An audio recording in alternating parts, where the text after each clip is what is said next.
le surnom que je t'ai trouvé, le sourire le plus dangereux de l'UFC. Ah, carrément. Est-ce que ça te va ou pas? Parce que tu as ce J'aime bien, contraste. j'aime bien. Le sourire le plus dangereux de l'UFC. Je suis hyper content de t'avoir à nouveau, William. C'est vrai qu'on n'avait pas eu l'occasion de se voir après ton combat. Bah oui, c'est vrai, en plus, je te dois un coup de pied retourné. Ouais, encore. On se doit beaucoup de choses. Donc, déjà, merci d'être avec nous, William. Dans le chat, si vous avez des questions, n'hésitez pas, vous savez très bien que je tâcherai de les poser à William. Il y a déjà Lazy King qui dit quand il est sorti du triangle, c'était le bordel dans Bercy. Ça, je pense que c'est clairement c'est une des images qui a été forte de cet événement. C'était un truc de fou. Ouais, franchement, moi-même, je me suis demandé, tu vois, comment est-ce que je vais sortir de là? Et j'ai reçu la force de tout le monde. Franchement, c'était. Le lendemain, je me suis réveillé, je me suis demandé si c'était vrai, tu vois. Moi, pour y avoir été, j'avoue que c'était assez incroyable. Dites-moi si dans le chat, si le son de William est mieux, j'ai fait quelques corrections. Bon, du coup, tu fais partie de ces 5 héros, hein, c'est comme ça qu'on vous appelle maintenant chez RMC Sport, les 5 héros qu'on franchit en premier, à jamais les premiers, la porte d'un octogone à Paris, puisque c'était la première fois que l'UFC débarquait à Paris. Ouais. Bon, le combat, tu sais, j'ai pas envie de trop en parler, mais parce que j'ai envie que les gens aillent regarder le documentaire et laisser un petit peu de mystère, etc. etc. Voilà, tu vois, direct dans le chat, bravo William, incroyable la sortie de Triangle, tu respires par quoi? Bravo, t'es le boss. Merci. Non, c'est C'est trop. vrai on se demande souvent par où je respire. Non mais ouais, là c'est vrai qu'à ce moment-là, quand on voit ta posture sur certains angles, tu te dis mais bon, on voit bien ton crâne, mais on se dit mais qu'est-ce qui se passe? Parce que un œil non habitué, il sait pas forcément que là t'étais un peu en galère, tu vois. Ah, mais j'étais un peu en galère, j'étais mort. Franchement, je me suis fait choper, je me suis dit, ça y est, c'est terminé, je suis mort. Vraiment, je me suis dit, je suis mort. Et je me suis allongé sur le côté. Et ensuite, j'ai repris mes esprits, parce que tu vois, à un moment donné, je tombe sur le côté. Et ensuite, j'ai repris mes esprits et je me suis dit, mais non, c'est juste pas possible. Soit je dors, soit je gagne. Parce que je pensais vraiment gagner le combat. Donc, je me suis dit, je préfère dormir si j'arrive pas à sortir de là, tu vois. Ah ouais, non, franchement, moi, je pense que ça a été un des moments les plus ouf de l'événement. T'imagines le public? Ah ouais, On non, mais entendait sors, sors, sors. Tu crois que j'allais faire quoi? C'était juste pas possible. il fallait sortir de là. Et puis, Il le fallait. cette superbe phrase à la toute fin où tu dis moi, je préfère mourir que d'abandonner. Ici, c'est Paris. Enfin, c'était un truc de ouf. Ouais, c'est vrai. Ah ouais. Après, c'est vraiment ma manière de penser, ça. Et je le disais, toi, ton destin est encore plus particulier parce qu'on s'en rappelle. Toi, tu as été appelé un petit peu au dernier moment et finalement, tu étais le seul des combattants français qui faisait ses grands débuts à l'UFC à Paris. Ouais, c'est vrai. C'est Donc, vrai, j'étais aussi le plus jeune. ouais, beaucoup de trucs, tu vois, qu'on peut mettre sur la fiche maintenant, hein. Ouais, c'est vrai. Le début à Paris, non, franchement, c'était magnifique, tu vois. Et puis, j'ai eu la chance, en fait, d'avoir mes collègues avec moi, tu vois. Tu vois, j'avais Nassourdine et Cyril qui étaient avec moi et Ouais. du coup, j'avais leur expérience avec moi. Comme j'ai déjà pu dire dans un live, tu vois, il y a Cyril avant de rentrer dans la cage qui me dit bon allez, moi je vais pisser, tu vois. Je me dis mais attends, on est où là, tu On n'a vois? pas les mêmes préoccupations à l'instant Je te T. jure, mais du coup ça m'a détendu, tu vois. Je me suis Ouais. dit en fait c'est tranquille.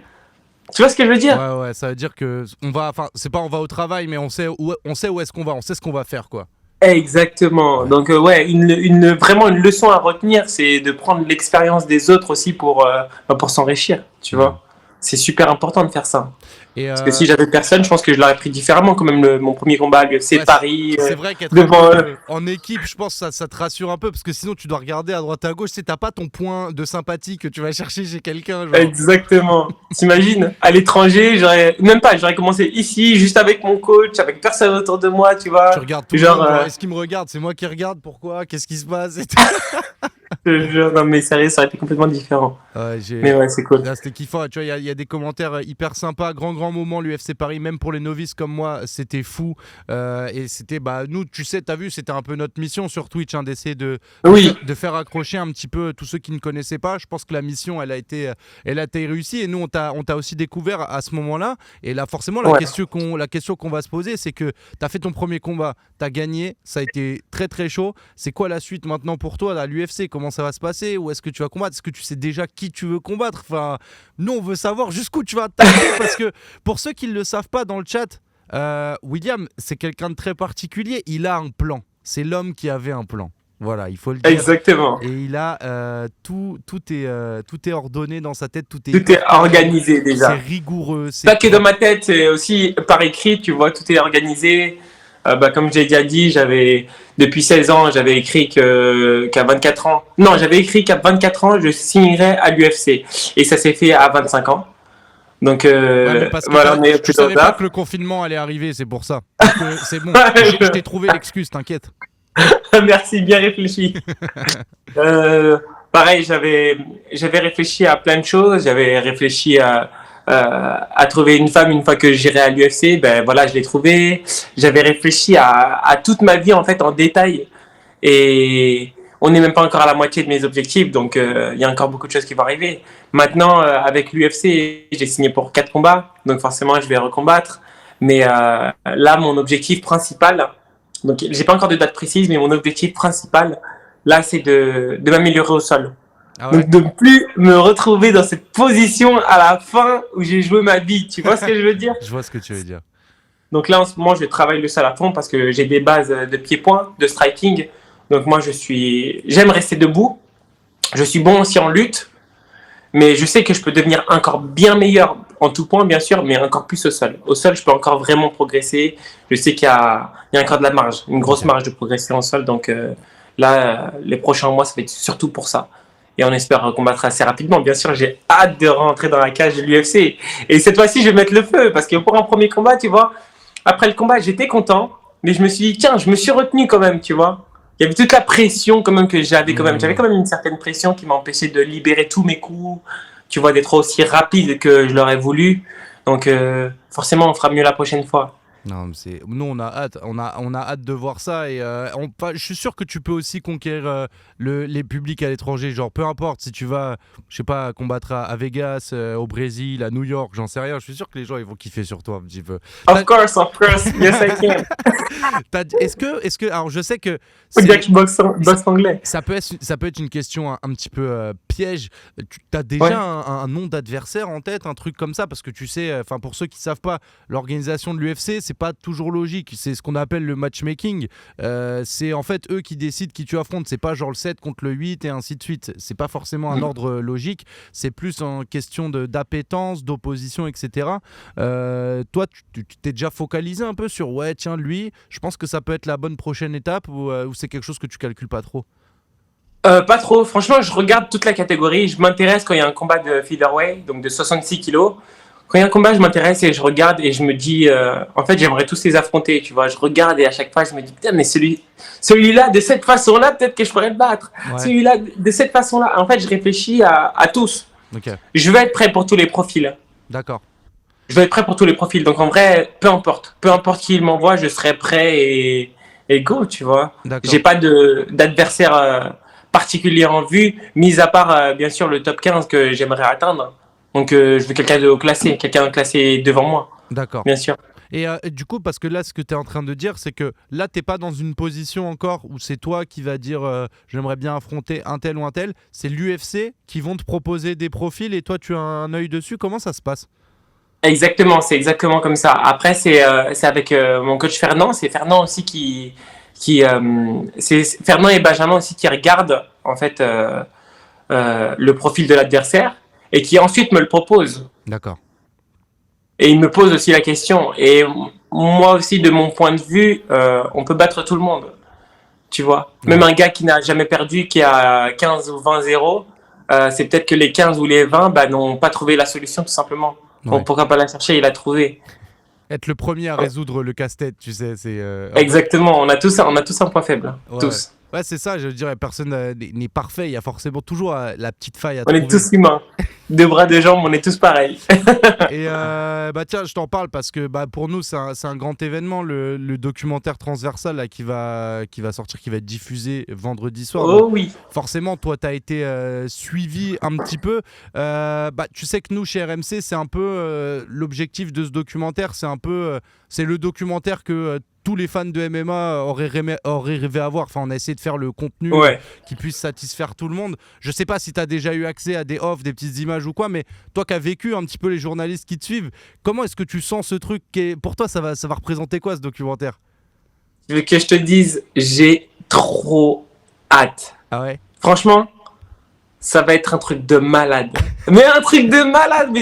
Mais toi-même, je sais pas si tu as vu des images, mais toi-même, je sais pas si tu te rends compte à quel point ça va être dingue. Ce film va être historique. Ouais. C'est-à-dire que rien que j'ai passé cette journée, cette soirée à l'UFC, tu vois, j'ai combattu, je me suis réveillé le lendemain et je me suis demandé si c'était vrai. Je me suis réveillé et je me suis dit, est-ce que j'ai vraiment vécu tout ça? Est-ce que ça s'est vraiment passé? J'étais perché, j'étais ailleurs, tu vois. Je me dis, mais c'est pas possible, Ouais. tu vois. Vraiment, hein. Je regarde ma femme, je me dis, mais putain, j'ai signé à l'UFC là. Là, j'ai combattu à l'UFC Paris, là, tu vois. Ouais, J'étais choqué. Et là, ce documentaire, ce film va résumer tout ça. Va résumer vraiment le rêve du MMA français. Le rêve de l'UFC en France. Le rêve qu'on avait depuis toujours, tu vois. Depuis que j'ai commencé les sports de combat, je me demande si un jour... Enfin, déjà pour moi, avant, c'était pas possible. C'était vraiment juste un rêve. Tu vois ce que je veux dire? Donc pour moi, ce film va représenter beaucoup de choses et va permettre à beaucoup de monde de découvrir ce qu'est le MMA et de nous connaître aussi parce que, tu vois, il y a beaucoup de personnes qui voient les combattants MMA comme des brutes, comme... tu vois ce que je veux dire? Ouais. Donc à travers ça aussi, ils vont pouvoir nous découvrir. Ils vont voir que c'est des objectifs qu'on avait depuis très longtemps, qu'on est des personnes concentrées, qu'on est dans la stratégie, qu'on n'est pas bébête, tu vois. Ouais. Et non, franchement, ça fait très très plaisir d'avoir un documentaire comme ça qui va faire découvrir l'UFC et le MMA à toute la France. Ouais, c'est rendre au sport. C'est un événement historique qu'ils ont eu là. Rendre au sport ce qui mérite un petit peu et devenir le film de référence. Typiquement, Netflix avait réussi à lancer un truc autour de la Formule 1. On se rappelle tous des yeux dans les bleus pour le football, qui a aussi été un documentaire de référence pour le foot. Il y a The Last Dance sur Michael Jordan. Enfin, moi, je pense que c'est un truc qui va pouvoir s'inscrire dans cette lignée-là. Alors oui, c'est pas les productions américaines, c'est bien RMC Sport, c'est bien chez nous, c'est bien français. Mais vous allez voir que pour l'UFC, pour le MMA français, je pense que comme William l'a dit, ça va être la première brique d'un truc qui va être énorme ensuite, parce que c'est encore que le début en vrai. Et tu le sais aussi bien que moi. C'est le début. C'est le début, ça va être immense. Ça va être immense. Et donc ça se passe vendredi soir. Du coup, tu seras sur le plateau avec tous les autres? Je serai là sur le plateau, exactement. La régalade, donc vous devez être là dans le chat, vous devez soit prendre l'abonnement, soit le pass combat pour voir ça, parce que je vous ai dit plateau de ouf avec tous les combattants, et forcément je suis obligé de te mettre un petit peu sur le grill. Il y a un autre énorme événement ce week-end, il y a l'UFC 280 à Abu Dhabi. Ouais. Je sais que tu combats pas dessus, mais forcément tu as un petit regard, parce qu'il y a aussi une autre française qui combat. Manon. La plus grande combattante de MMA française, je pense qu'il faut le dire, elle est à quoi? Ah oui, il faut le dire, à elle est super deux forte. combats de la ceinture, elle est à 2 combats de la ceinture, là c'est sa demi-finale un petit peu. Ouais. Qu'est-ce que t'en penses? Tu peux nous parler un petit peu là de ce combat et de cet événement? Parce que je suis sûr que tu vas le regarder. En plus, déjà, déjà ce combat, ça va être de la folie. Pour moi, Manon va gagner forcément, mais elle est super forte. Vraiment, si je dois commenter ce qu'elle fait, comment elle envoie les jambes rapidement, quand elle envoie en sidekick, tu vois le coup de pied de côté qu'elle envoie très fort. Elle frappe fort, tu vois, tu l'entends. Ah, elle a un volume aussi, hein. Elle enchaîne, c'est le débit. Oui. Ah oui, un débit de... En fait, elle débite, elle frappe fort, elle est précise, tu vois, et elle est rapide. Franchement, dans sa catégorie, franchement, pour moi, elle va toutes les allumer, tu vois. Ah ouais, c'est marrant, Taylor Lapillus disait la même chose. J'ai un com pour toi dans le chat qui est juste magnifique. C'est Hello, c'est Grégory Babel, le tonton de Will. Dites-lui que je le surveille même sur Twitch. Ah, il est partout. Il est partout. Et tiens, j'ai Alex Herbinet qui vient de me rejoindre. Comment connais, ça va? hein. Ça va, Will? Tranquille? Ouais, super. Ça va. Fallait. On m'a dit Will, il est sur Twitch. Faut que je passe une tête directe. C'est obligé. Ça fait plaisir. Mais oui. Bon, vous êtes bien? On parlait de quoi? On parlait de Manon, non? Manon. Ouais, je t'entendais. Ça va déchirer tout le monde quand on dit ça. Ah ouais, franchement, c'est une tueuse, hein. Ah, de ouf. C'est une tueuse. Tu veux lui passer un petit message, une petite dédicace là avant le combat? On lui fera une petite découpe. Tout simplement qu'elle fasse ce qu'elle sait faire, tu vois, et que je lui souhaite bonne chance et que je suis avec elle. Vraiment, je suis avec elle. Et j'espère la victoire et j'espère même qu'elle aura la ceinture un jour. Ouais, on espère tous. Et t'as raison. Oui. Faut juste faire ce qu'elle sait faire. Je pense que si elle est sur ses armes, Il y a plus de volume. Exactement. Il y a plus de volume, ça frappe plus fort que Kathleen. Si elle se laisse pas endormir par le faux rythme de Chookagian, qui a toujours tendance à mettre un faux rythme dans ses combats, je pense que ça peut être un peu sale même pour Kathleen. Ah oui, non, franchement, elle a vraiment juste à faire ce qu'elle sait faire. Franchement, pas plus, pas moins. Il y a Vraiment. un mec dans le chat, William, il me régale. Il dit ah, je le connais, William Gomis. C'est le mec qui n'abandonne il n'abandonne pas quand il se fait étrangler et qui ne respire plus. Il dit, oui, c'est bien lui. Là, je lui ai trouvé un nouveau surnom de combattant. J'ai dit que c'était le sourire le plus dangereux de l'UFC, William Ah Gomis. là là, mais alors faut le faire en anglais pour que ça parle. En anglais. Dangerous Smile. je- Smile. Attends, comment Après est-ce qu'on Fares peut dire c'était déjà Smile Killer. On va donc, laisser ça à Fares. Ouais, Il y a Smile Killer. exactement, tu vois. Ouais, non, the most Smile dangerous smile in the UFC. Mais attends, mais il a déjà un beau surnom, Will. Faut lui C'est garder vrai. son surnom. Ouais, Faut lui- j'avoue. Attends. Mais tu sais, c'est un peu un jaguar bipolaire. T'as le jaguar sympa et t'as le jaguar dans l'octogone. C'est pas les mêmes, les deux. Hein. C'est un peu comme dans Yu-Gi-Oh! Tu sais, t'as Yugi sympa et Yugi méchant. Non, c'est comme Naruto. Naruto, aussi. le démon renard, il reste, tu vois, bien au fond. De ouf. La On le panthère ressort pas renard. quand il La faut. panthère renard, Will. Non, ça va être lourd de ouf. Il y a un autre combat qui t'intéresse justement sur l'UFC 280 ce week-end que tu vas regarder. Alors, de mémoire, dans sa. Oliveira. Oliveira, ouais. Vas-y, parle-nous un peu de ce Franchement, combat. j'ai trop hâte. J'ai hâte de voir ça, tu vois. Mais moi, je suis à 100% pour Oliveira, tu vois. Parce que j'aime trop ce gars, il vient de loin. Il a eu tellement de défaites. Et puis, il s'est relevé et maintenant, il montre qu'il est à sa place. Tu vois ce que je veux dire? En fait, l'image et le film que j'ai de lui fait que je suis pour lui. Tu vois ce que je veux dire? Maintenant, est-ce qu'il va gagner? Je pense que c'est la question qu'on se pose tous. Est-ce qu'il va pouvoir survivre à une lutte et à un sol aussi rude? C'est la question qu'on se pose tous. Tu vois? Mais pour moi, je pense qu'il peut gagner. Il peut gagner. Franchement, je donne du 60-40, tu vois. Mais je suis pas certain. C'est la belle histoire, hein, Charles de Bronx. Moi, le portrait que je vais faire là, pour la fin de semaine sur le site d'RMC Sport, je l'ai titré une revanche permanente sur la vie. C'est que c'est Ouais. tout ça, oui. quoi. On lui a dit qu'il pouvait plus faire de sport quand il était petit. Il a eu plein de galères. Comme dit Will, il a connu 8 défaites sur ses 18 premiers combats et puis il se relève toujours. Il prend des knockdowns sur ses derniers combats. Il se relève, il va finir les mecs. Il est presque aveugle. Ouais, il est presque aveugle. Exactement, il a eu des gros problèmes. C'est la revanche permanente sur la vie. Et puis en face, t'as l'héritier de Khabib, la lutte étouffante, le mec ultra relou à prendre. Et c'est rare, en fait, même dans les gros combats de l'UFC, je sais pas si t'approuveras, Will, mais là où ce combat, je trouve qu'il a un truc vraiment particulier, c'est que vraiment, on sait pas quoi. Les deux peuvent gagner, les deux ont des qualités énormes et que même dans les gros combats, t'as toujours plus ou moins quand même un favori à l'UFC. T'as toujours un mec qui se dégage un peu. Là, c'est du 50-50 quasi. Du 50-50, ouais, c'est vrai. C'est la dinguerie de ce combat. Il est magnifique et il est attendu par. Tu vois, j'ai voulu dire 50-50, mais le cœur m'a fait dire 60-40. Tu vois ce que je veux dire? Je te comprends. Donc ouais, c'est vrai qu'on sait pas ce qui va se passer. C'est fabuleux et ça donne. Moi j'ai toujours dit, j'ai toujours été un grand fan d'Islam, donc je donnais Islam gagnant parce que pour rester dans ma ligne de conduite, mais pour l'histoire, le cœur il est pour Charles, hein, il est pour Charles Oliveira. Parce que l'histoire vraiment elle est magnifique. L'histoire est trop belle, et il mériterait, il aurait éteint tout le top 5 en 1 an et demi s'il le bat. Ouais. C'est insensé. Sans faute. C'est faux, hein. C'est chaud. C'est en fait, chaud de ouf. L'histoire d'Oliveira, c'est c'est un slogan, c'est.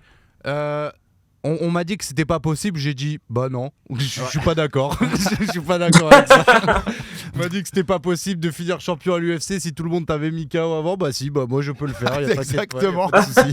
Mais exactement, non, c'est un beau message et c'est vrai que je pense que le parallèle aussi avec toi, ta philosophie à toi, William, parce que tu l'as toujours dit, si tu crois en quelque chose, tu peux l'atteindre et si tu te donnes les moyens, si tu travailles dur, tu vas y arriver. Et je comprends que pour moi, c'est normal que tu aies un peu une empathie parce que finalement, Oliveira, son parcours, c'est un peu le même message. Mais tu vois, c'est dingue. Oui, je dis souvent 3 mots, croyez en vous. Mais ce gars-là est tombé tellement de fois, il aurait pu s'oublier, tu vois. Mais il a continué de croire en lui et je trouve que c'est un exemple. C'est un exemple, c'est pas parce que tu rates que c'est la fin. Ah, parce qu'il y a croire en soi, et puis il y a croire en soi quand t'es au fond du gouffre totalement, quoi. Exactement. Et là, c'est encore un autre délire. Et lui, vraiment, on lui a dit littéralement, tu pourras plus faire de sport. Et je crois que c'est 2 ou 3 mois après où il revient voir son médecin avec un titre de champion de Jiu-Jitsu de sa région à Rio, et il lui pose sur la table et il lui dit voilà mon gars, je devais plus faire de sport, je suis champion de JJB, quoi. C'est un monstre sur ça. Et tu vois, fou, hein. Il y a Lazy King dans le chat. Alors je sais pas si c'est Abdul ou pas, ça me perturbe. Ça pourrait l'être comme ça pourrait Palette qui dit la lutte de contrôle face à un champion du monde de jiu-jitsu brésilien, c'est impronosticable de toute façon. C'est clair. C'est celui qui prendra sa chance et qui réussira. Quoi. Ouais. Et c'est clair. Là, vraiment, il n'y a aucun pronostic. C'est. Ouais, on a fait le podcast Le Fighter Club, on l'a fait il y a 10 jours avec Thomas Loubersan. C'est le grand champion de grappling et JJB. Il pensait quoi d'ailleurs? 45 minutes. Lui, il penche Oliveira aussi, mais plus pour l'histoire. Il dit 50-50, mais pour l'histoire, mon cœur tourne Oliveira. Pareil. Mais on a mis 45 minutes d'émission. Au bout de 45 minutes, tu te rends compte qu'en fait, on sait pas quoi. C'est-à-dire que t'as beau avoir le meilleur grappling de France qui t'explique de A à Z les qualités des uns des autres, bah c'est tellement chaud cette lutte de contrôle, ce sambo contre cette faculté, ce dynamisme du JJB d'Oliveira qui va te chercher la soumission à la moindre erreur.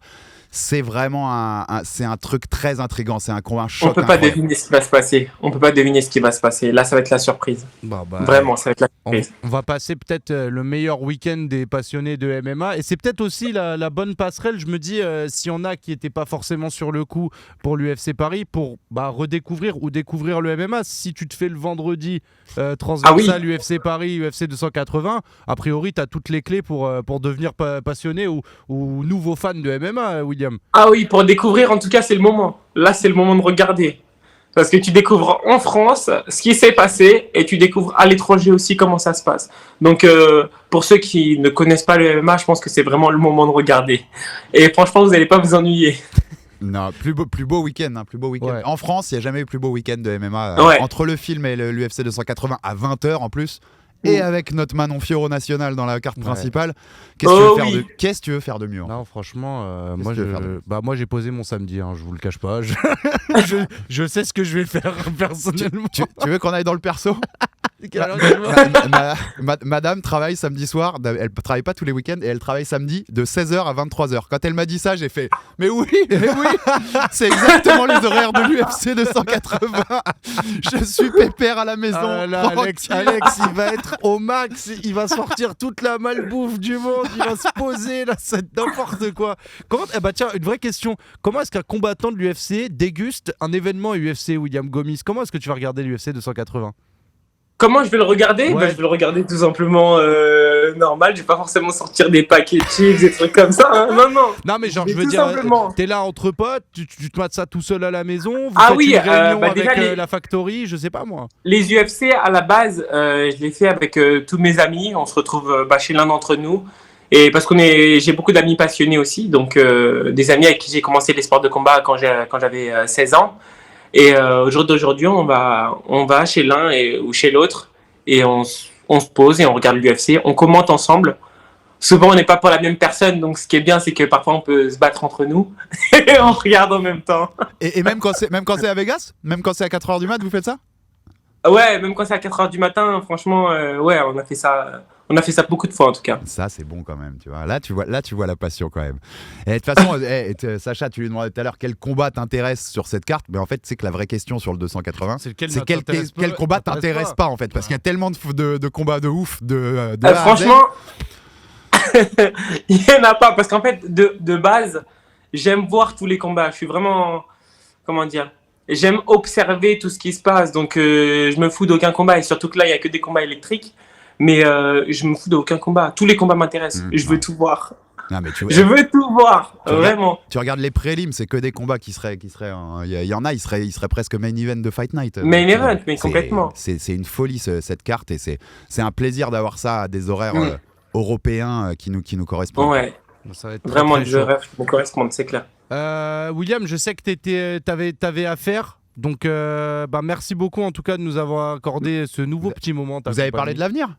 Un petit peu, mais c'est un peu... Qu'est-ce qu'il a dit? J'étais pas là encore. Non, pardon, Alex, t'as du lourd, il y a quelque chose, Will? Qu'est-ce qui se passe?